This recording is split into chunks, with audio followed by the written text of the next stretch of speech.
PSP मनोरंजन films, Vithan बाजार, Samastipur. DJ Angraj बाबू, विथान बाजार, समस्तीपुर, विथान बाजार, समस्तीपुर।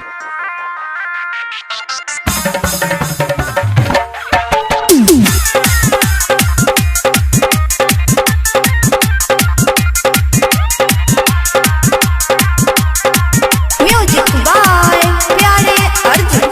थोड़ी लागो की जगह अच्छा किया मन छौदा चल हट। छोड़ी लागो की जगह किया मन छौदा के कर चिताला से कोनो बात छै कि खात कोठा लाली घटल बुझाई छौ। सुन रे हे रे सुन रे छोड़ा कोई फुटा तोरा बाप के घाटल की जाय छौ। सुन रे छोड़ा कोई फुटा तोरा बाप के घाटल की जाय छौ। हे रे छोड़ा कोई फुटा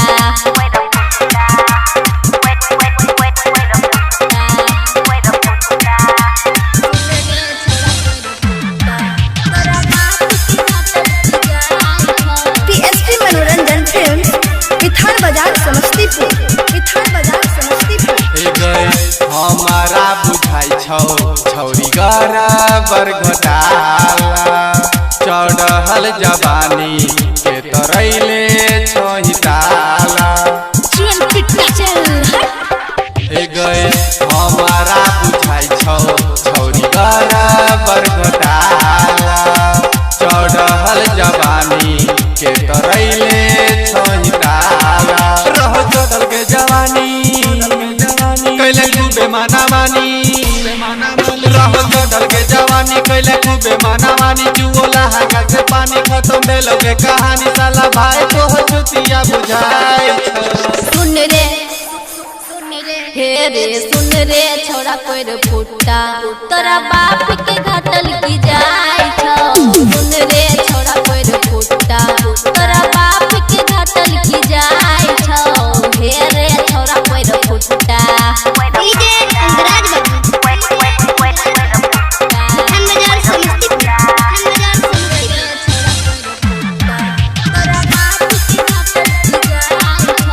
म्यूजिक बाय प्यारे अर्जुन, प्यारे अर्जुन। हे गए पेनवर के गरम पहिने छही तू बाजार गे पंकज परवाला के देखावे ते जगार गे।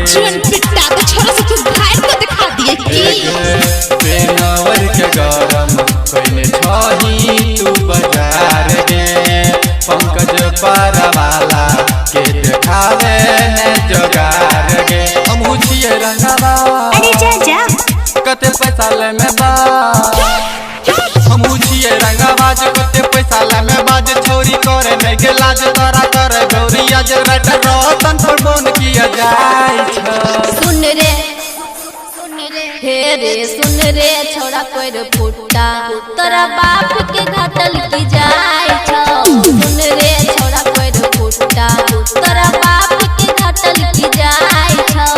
हे रे छोड़ा कोई फुटा पीएसपी मनोरंजन फिल्म्स, विथान बाजार, समस्तीपुर।